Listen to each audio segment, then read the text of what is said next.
recording! Finally!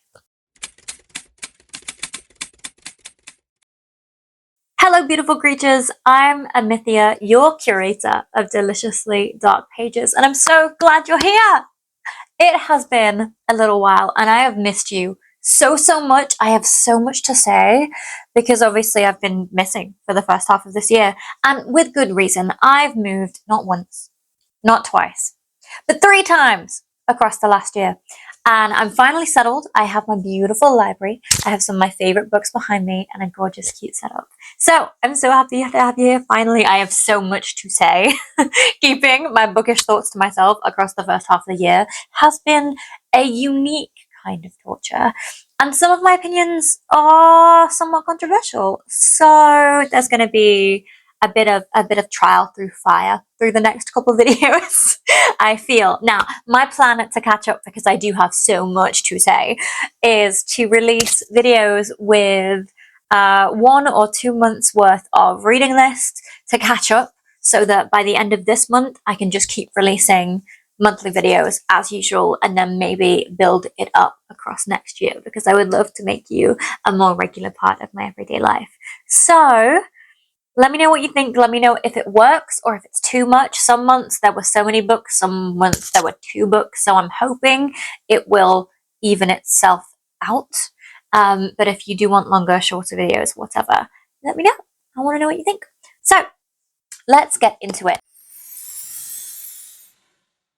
Now, I started the year way back in January of 2025 with Rina Kent, okay? I had kept the Vow of Deception trilogy to one side because I knew I would be obsessed as soon as I picked it up, right?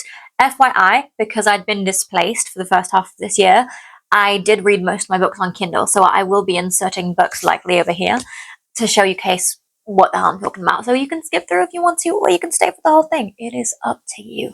Back to Rina Kent. So I had finally decided to read the Vow of Deception trilogy, with my thinking that if anybody can turn me on to Mafia, it would be Rina Kent, right? Popular author, lots of people love her, writes dark romance, I enjoy all these things. If anyone's going to convince me Mafia might be for me, it would be Rina Kent. So I picked up Vow of Deception and had no idea what was going on. And I couldn't put the trilogy down. I threw it across the room multiple times throughout for many reasons. So let's get into it. Firstly, Deception follows Winter and Adrian. Winter, in the first book, is a homeless person who is kidnapped by Adrian, who is a top dog in the Mafia, to pretend to be his wife who has died. She is the doppelganger for the wife that has died. And so it's kind of him kidnapping her and being like, you'll do this job, and her trying to survive and maybe fighting some romance, and the mind of what the hell that situation is like. Editing Amnesia here to ask the question that in captor-captive situations, can romance even occur when consent is null and void, when we are in survival situations? Just a question for Rina Kent specifically, really. This series really got me wondering about that question, especially with the way all of the spicy scenes happen in book 1, when she is just trying to stay safe in a situation where she's unsafe. I'm just saying, can any of that be considered romance when we're in captive situations and consent is void? Just a question to the room. In true Rina Kent fashion, as you go through the trilogy, with every single book you have less of an idea what's going on. Because this series is quite psychological, and there's a lot of twists that go on, and like different perceptions of reality and mental health representation and amnesia, right? So as those tropes go, as stuff is revealed, you'd think you'd have more of an idea what was going on. In fact, you have less, right? And from that standpoint, from just the plot standpoint of like not knowing what was going on, not being able to put it down, it being action-packed, the romance being present, I really enjoyed it because it kept me hooked. I could not put it down. I literally at one point took myself on a date to a sushi restaurant, and I was just reading as I was waiting for my food, in between bites of food, nearly threw it across the restaurant, and then I was like, maybe I should just eat mindfully for the rest of this little date. So safe to say, although I hated this trilogy at certain points, could not put it down. So that was the thing. The thing that I could not forgive it though is the more that you find out, right? The more you find out that Adrian is managing Winter's mental health for most of the books, and I'm gonna try my hardest not to spoil things, but let's say that he is directly responsible for what breaks her mind, and then he goes against psychological professionals' recommendations, tries to force her to remember, and just does every single thing he can to traumatize. And throughout the trilogy, I'm like, okay, she's growing, she's leaning into her fire and having a backbone and figuring out new ways to survive. Maybe he'll learn. Maybe he'll do things differently. Maybe there'll be a single redeeming quality. No. And the cliff scene where she is almost irrevocably broken directly because of his actions, and his inner monologue reflects this cause and effects. He takes some accountability for his actions and how the hell we got here. And then the end of the monologue comes, the final few sentences where he decides he just needs to tighten the reins. He just needs to convince her in newly traumatic ways how right they are for each other. After recognizing the rocky road that got us here, of his actions and the pain he caused, and recognizing the emotional breakdown levels of toll that he had on this woman, recognizes all of that, and then decides, you know what, let's up the trauma, let's add the damage. No redeeming qualities. None. He just continues to traumatize her, he continues to push her to remember, he continues to put her in life and death situations, he continues to blame her for situations that, if he had communicated effectively, would not have happened in the first place. Yeah, and this series, like,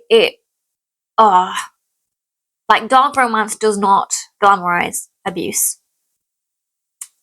This series could be an example of that though, because towards the end, when Winter figures out everything that's going on, her thought track, her inner monologue is, well, he was so nice to me, regardless of all the stress. He was so nice to me, and so I forgive him.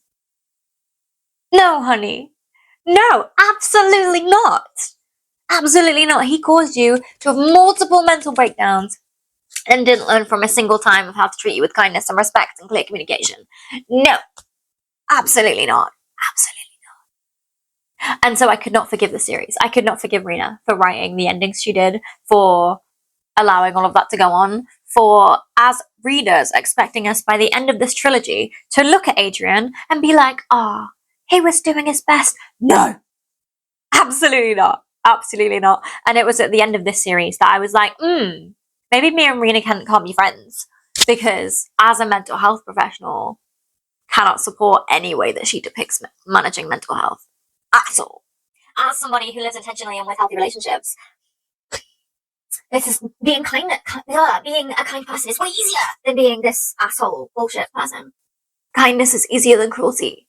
So no, I do not support these dynamics in relationships, and forgiveness where it's not earned, where there's no accountability. Like, no.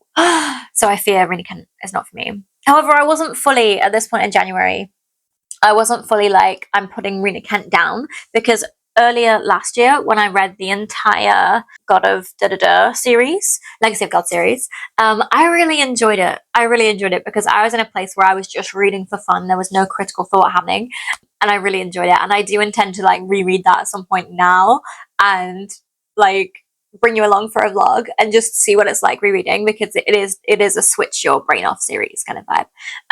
So I'm not like, at this point in January, I was not fully against Rina Kent, but this series tested me. Okay, so in order to recover a little from that, I then reread Stay With Me by Nicole Fiorina. The Stay With Me trilogy, one of my absolute favorites. Let me tell you about it again, because if you've watched the videos, you'll be like, oh, this again. But it's one of my favorites. So Stay With Me follows Ollie and Mia. Ollie and Mia have been sent to a mental health rehabilitation center in the UK somewhere. And if they don't complete this program of education and rehabilitation and therapy, they go to jail, right? Mia has a antisocial personality disorder, maybe definitely a dissociative disorder, but she feels nothing. absolutely nothing. And so she engages in a ton of risk-taking behavior, a ton of self-sabotaging behavior, because she just wants to feel something, and her walls are so damn high. In absolute contrast, we have Ollie, who feels way too much and is a poet and aims to get released from the center and build a life for himself as a poet and adopt a character called Zeke, who is so adorable. He's mute and so complex and so rich and so cheeky and so actually wise, when everybody just needs to listen to Zeke. But so in the space, Ollie and Mia meet, and Ollie is trying to break down her walls and be like, hey, I'll help you feel stuff. I'll be there with you. And they really go through trials and tribulations through this series, because in each book there are different thrillerish aspects. Like in the first one, there's Mia just completely self-destructing and trying to sabotage everything and doing very toxic things to do that. In the second one, there's kind of a stalker, sabotager, dangerous situation where I'm talking like animals are being left in her spaces, and there's like a background plot of like murders happening. But they're very background plots because these books are incredibly character driven, and I will die for Ollie and Mia, protect them all costs. But yeah, so I reread Stay With Me because to me, it's one of those stories that is, Ollie and Mia have a love where they love despite any and all consequences, and they love the other person so fully, and they're here for them because they know who they are, who they each are to each other, and the potential, but they also see each other so fully. And so I read that book when I'm like, yes, happiness is worth it regardless of the consequences. Love is worth it regardless of the consequences. And doing the hard work of creating a life worth living, worth it regardless of the consequences. And that series, Stay With Me, is an absolute comfort series for me because it has all those ideas in it. And so I thoroughly enjoyed rereading the first book. I didn't get past that because I was Phantom by HD Carlton was released, and I just got way too excited, essentially. But that moves us swiftly onto February. We made it! Woo! Surprise, surprise! The first book I read was Phantom by HD Carlton, because again, I was like, if anybody's going to get me into Mafia romance, it's HD Carlton. And I did indeed post on my Instagram, you may have seen already, a post saying, hey, this may be the single Mafia romance I enjoy in my lifetime. Phantom by HD Carlton. Let me tell you what it's about. So we have Gigi, who is the mother of Adeline from Haunting Adeline. Nope, the grandmother. Take it back. She's the grandmother of Adeline from Haunting Adeline. And it's kind of the story of her sexual awakening with her stalker through Phantom. And we know from reading Haunting Adeline, if you have, spoiler warning, that at the end of Gigi's story, she dies. She is murdered. And so the entire time you're reading Phantom and this gorgeous love story is unfurling, you're wondering who the hell murdered Gigi. And also, I don't want it to end. I don't want to see Gigi get murdered. So you're kind of on tenterhooks because you're like, at some point, we're going to see Gigi get murdered. And I don't know if my heart can take it. But actually, there is so it does end with Gigi being murdered. You don't see that, but you know it happens afterwards. And there is a bonus scene at the end where you are comforted. You are comforted that the end is not the end. And so HD Carlton held us. She ripped Spark us back together. And I really appreciate it because I was bricking it for having my heart ripped out with seeing Gigi's murder, but you don't, so yay. But the whole time, as you're learning about her life, being a wife, being at the side of the Mafia, and as the family get more and more embroiled in the Mafia, against Gigi's will, Gigi's very against this.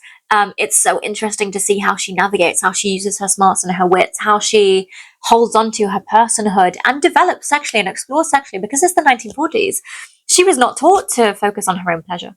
Do obviously check out your trigger warnings with any and all books I ever recommend you, because there's often heartbreaking stuff in them, and that includes with what Gigi experiences. But I so enjoy the romance between Gigi and is a Mafia hitman and Gigi stalker, but their romance is again one of those romances where they see each other fully and they just want to give each other every single opportunity at happiness despite the risks, and the risks are massive, right? On the Mafia, he can't just leave that, he can't just hang his hat and walk away. There's massive risks, and Gigi's aware of this, right? So she's against what she's doing, she's against what her husband is doing, she's disturbed by her husband's best friend John, who is someone you meet in Haunting Adeline, And that's really interesting, reading Haunting Adeline and then to see how those characters are written that you saw in Haunting Adeline in Phantom, and kind of putting the pieces back together and seeing the interactions between Adeline and John, for example, in very different lights, or seeing the evidence Adeline found of in Mafia photos and stuff, and seeing that in a different light with a full picture now.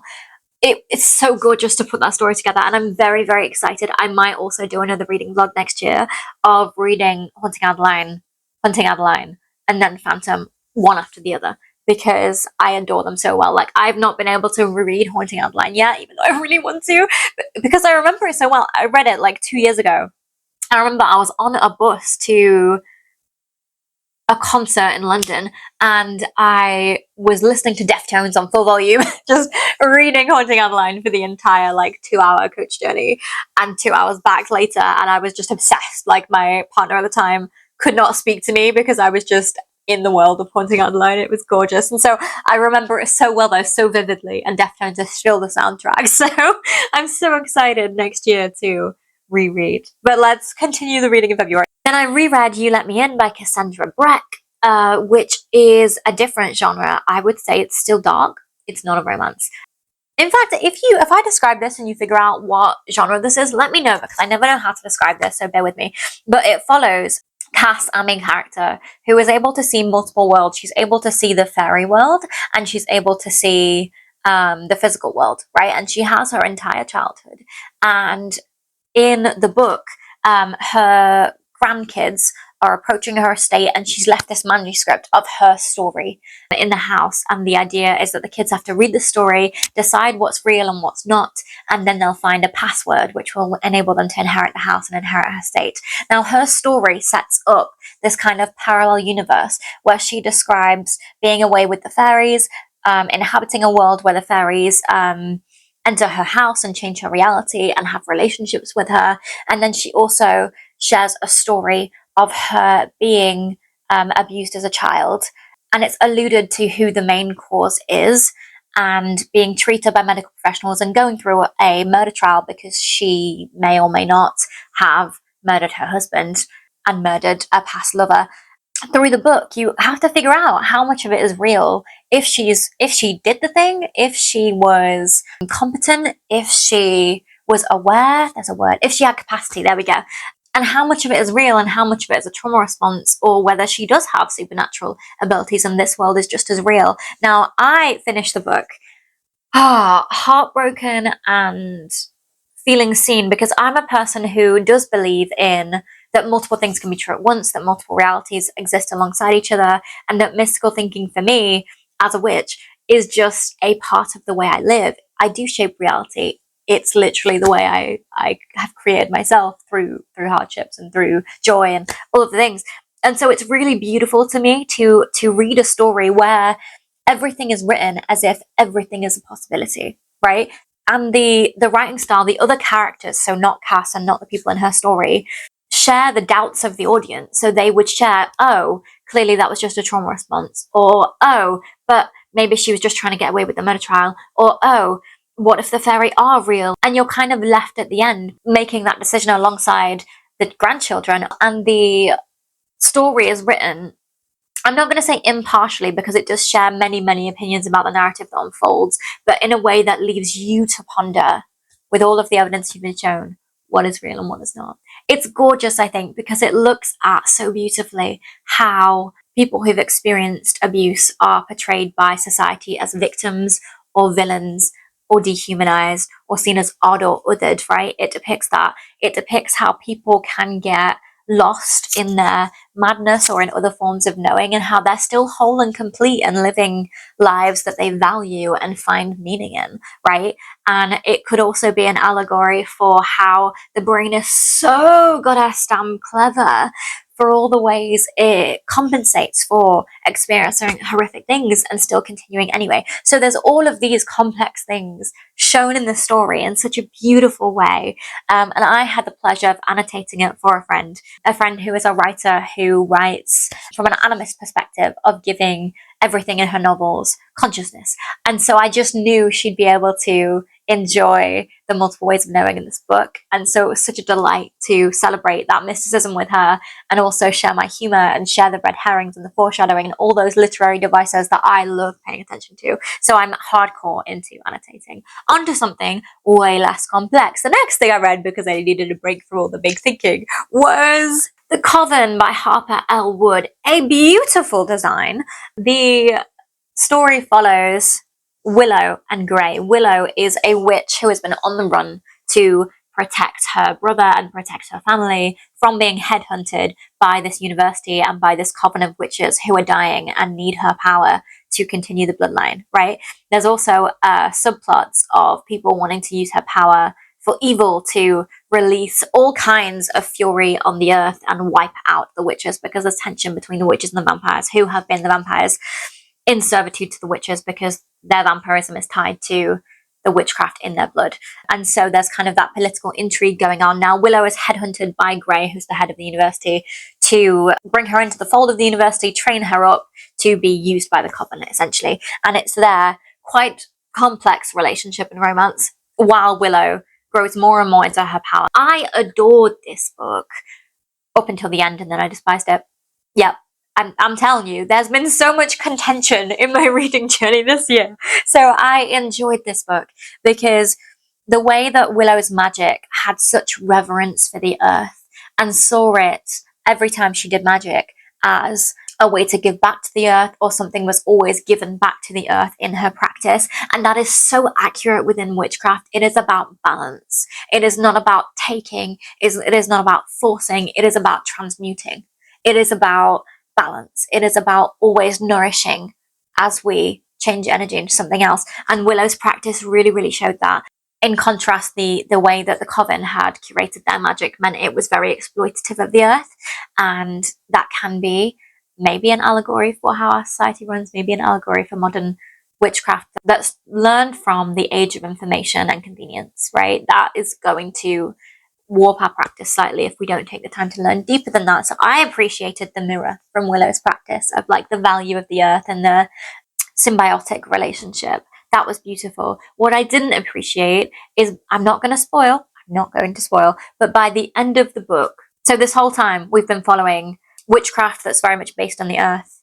We've been following witchcraft of blood traditions and crystal traditions and liminal spaces and dreams and all these gorgeous methods of witchcraft, right? We've been following vampires with their own politics and who are basically perceived as another race of being with their own powers, essentially. And then in the final 2 chapters, and the way I threw this book to the ground, because I was like, no, you were doing so well, and then you bring in this other pantheon that's not relevant to witchcraft in any regard. I was so frustrated. So I shall not be continuing. If this does turn into a duology, a series, or whatever, a continued world, no. I refuse. No. So that was my experience with the coven. Okay. Then, towards the end of February, my entire world shifted. My entire life was taken over by the Insatiable series by Lee Rivers. I still think about it every single day. For those of you who have been living under a rock, this series is about Cade and Stacy, who are childhood lovers who had a relationship breakdown when tragedy struck, right?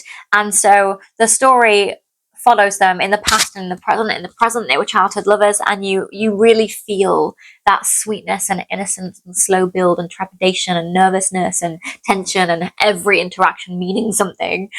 And in the present day, there's tension and hate, genuine hate, as they survive their own versions of hell. So Stacy is a pole dancer. She is in a household where she is being abused in lots and lots of different hellish ways. Please check your trigger warnings. But nobody knows, right? Cade is in a situation where he is a agent, I'm going to say, not to a governing body, to a black market body, to extract people, kill people, keep people safe. All of these 20,000 different types of crimes, right? He's a very incredibly skilled, incredibly damaged person. And he's under the thumb of the villains in the story. In the present, Cade and Stacy detest each other while guarding their secrets entirely, right? And that's set among a backdrop of about 5 or 6 friends where everybody has a unique relationship, and there are going to be relationships between the different characters, and those books are coming and I can't wait because I never want to leave this universe. But that kind of adds little layers of sweetness and complexity and a break from the darkness of the story, because do not be mistaken, as you read this trilogy, they get darker and darker and darker, and you cry and you bawl and you rage, and the villains in this story you hate. And every time you think this couldn't get any worse, you turn the page and Lee Rivers makes it not 1, not 2, 10 times worse. 10 times worse. And you're like, how are they going to survive? You know? And it just, the way the series still has me in a chokehold, and I am going to reread as soon as I'm caught up with BookTube, and I'm going to bring you along with me, because I wish I'd vlogged the first time I read the series, but you know, I was displaced, so that makes sense. We're going to forgive ourselves. But I'm so excited to reread the series and just be absolutely obsessed. I'm still obsessed. This trilogy put me into a book slump so hard that for the next month I was just reading to try and get out of the book slump. I did not connect. It's wild. So Cade and Stacey are also to be protected at any and all costs. Never mind that in the background of that, we get introduced to Tobias Mitchell, Cade's father, who is unhinged.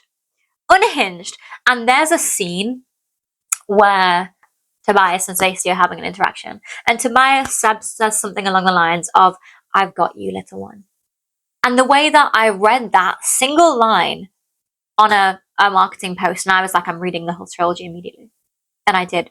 And it still has me in a chokehold. And this was in February. So I regret nothing. I'm so excited to reread. It's gonna hit so hard. But the way that Cade and Stacey, when they're young, you feel everything with them, the sweetness, the love, the trepidation, the nervousness, the intensity, right? And then in the present, you feel the hatred, you feel the tension. You ask yourself, how the hell are these two going to make it back to each other with all of this going on, with the background of the evil really eviling, and everything getting 10 times worse every 2 pages? You're like, how are they going to get back to each other? And you'll have to read and find out. Join me in the chaos. So, as you can hear from the first half of the year, I can't do math. The first 2 months of the year, my reading journey's been tumultuous. I've been entirely obsessed in different ways. And this series is like Phantom. I still adore with my entire being. Like I could feel nostalgia for that book. And then reading the Insatiable series by Lee Rivers just took over my entire brain and heart and soul. I read the 3 books in 4 days. Yeah, I regret nothing. I'm so excited to go back to it. So reading has been a journey. It's been a trip. And I'm so happy to finally get to tell you all about it. So thank you so much for tuning in. Thank you so much for coming along and being patient and coming back to this channel. I adore you. I appreciate you so much. I'm so glad you're here. Tell me how January and February were for you. What books blew you away, if any? Were you in a reading slump too after this kind of stuff? Like, what happened in your reading journey at the start of the year? I always find it really interesting to reflect on where I am now with reading, and to figure out if I'm obsessed with new books, if my reading has changed in any way. It's so interesting to notice. But from you, I want to know, were you obsessed with anything in January and February? What blew your little reading mind? Because for me, it was the Insatiable series by Lee Rivers. And I'm so excited to hear that she's going to be releasing books with those characters that we've already met. She's going to be releasing second generation books, which I'm so excited for. And there's going to be like a threesome, maybe a polyamorous relationship duet coming, and I'm so excited. I can't wait to read everything in the Lee Rivers universe. She is now a ride or die author for me. She writes, I'm going to read it. I may not keep everything. I may end up donating to homeless shelters, or in many cities there might be a vacant post box that's been turned into a library people can just go to and like take books for free and swap books for free, so that folks who can't access libraries or can't access books that cost money can read. I love donating books to those places if they're not ones that I want to keep in my library, because my library, which I'm so excited to do a library tour coming soon, my rule with my library is I only keep books that I will reread, and that's quite rare. So I'm so happy Insatiable have Pride of Place right here, and I can't wait to bring you along for the blog. So I will catch you next time. Thank you so much for joining me.